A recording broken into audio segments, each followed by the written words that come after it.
नमस्कार फ्रेंड्स, कैसे बन सकते हैं क्रिकेट एम्पायर। जानिए एक मैच में खड़े रहने के लिए उन्हें कितने पैसे मिलते हैं। फ्रेंड्स, क्रिकेट के शौकीन लोग इस फील्ड में कई तरह से शामिल होना चाहते हैं। उन्हीं में से एक है एम्पायरिंग। अगर आपके मन में भी ख्याल आता है कि इंडिया में क्रिकेट एम्पायर कैसे बनते हैं, क्या प्रोसेस होता है, क्या पात्रता होनी चाहिए और इसके लिए किस प्रकार का टेस्ट देना होगा, तो आज ऐसे ही सवालों के जवाब तलाशते हैं। सबसे पहले पास करनी होती है परीक्षा। क्रिकेट एम्पायरिंग बनने के लिए सबसे पहले लिखित परीक्षा पास करनी होती है। इसे पास करने वालों को अगले चरण यानी प्रैक्टिकल ओरल टेस्ट के लिए बुलाया जाता है। तीनों चरण क्लियर कर लेने वाले कैंडिडेट को अंपायर के तौर पर नियुक्ति मिलती है। ये टेस्ट स्टेट क्रिकेट एसोसिएशन द्वारा आयोजित होते हैं और आपको शुरुआत यहीं से करनी होती है। स्टेट लेवल से होती है शुरुआत। इनके लिए कोई वैकेंसी या विज्ञापन नहीं निकलते। आपको अपने स्टेट क्रिकेट एसोसिएशन के टच में रहना होता है और समय समय पर अपडेट पता करने होते हैं। कभी कभी जरूरत के मुताबिक टेस्ट आयोजित किए जाते हैं और सिलेक्शन होता है। जब वैकेंसी निकले तो इन्हें भरें और परीक्षा में शामिल हो। हर स्टेट में इनका आयोजन होता है और शुरुआत स्टेट लेवल से ही होती है।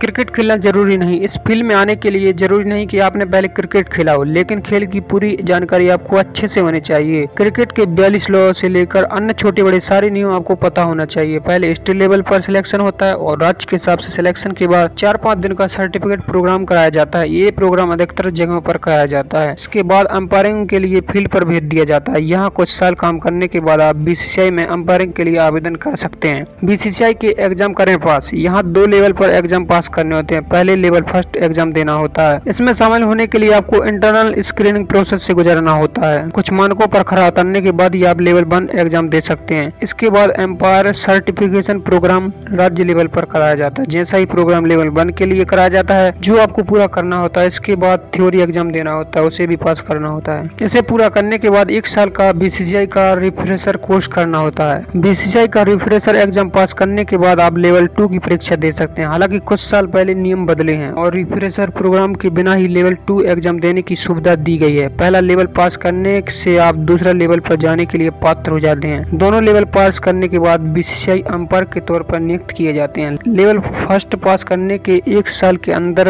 ही लेवल 2 क्लियर करना होता है। एम्पायर बनने के लिए कौन कौन सी क्वालिटी होना जरूरी है? ये क्वालिटी होना जरूरी है। अंपायर बनने के लिए क्रिकेट पसंद करने के अलावा कुछ क्वालिटी आप में होनी चाहिए। फिजिकल फिटनेस तो जरूरी ही है, साथ ही लंबे समय तक कंसंट्रेशन करने की पावर भी होनी चाहिए। हर गेंद हर शॉट पर आपकी पैनी निगाह होनी चाहिए। फील्ड में इतने खिलाड़ियों के बीच घिरे रहने के बावजूद कॉन्फिडेंस रहने और अपीलो सेकंड बेस न होने का मादा होना चाहिए। लंबे समय तक खड़े रहना, वेदर कंडीशन से प्रभावित न होना भी जरूरी है। मैच के बाद अंपायर को मैच रिपोर्ट देनी होती है, इसका भी ज्ञान होना चाहिए। और आपकी अंपायरिंग के अलावा मैच रिपोर्ट भी वह चीज है जिसके बेसिस पर आपको आपके काम को जज किया जाता है। कितना कमाते हैं एम्पायर? कमाई इस बात पर निर्भर करती है कि कहां और किसके साथ काम कर रहे हैं। उदाहरण के तौर पर बताएं, आईपीएल के एक सीजन में अंपायर 40 लाख रुपए तक कमा सकते हैं। बीसीसीआई में अंपायर की कैटेगरी होती है A+, A और B टाइप। इन्हें उन्हीं के मुताबिक सैलरी मिलती है। A+ कैटेगरी को फर्स्ट क्लास गेम के लिए एक दिन के 40,000 और B और C कैटेगरी को दिन के 30,000 रुपए मिलते हैं। बाकी सैलरी मैच का लेवल, अंपायर का एक्सपीरियंस आदि पर निर्भर भी करती है।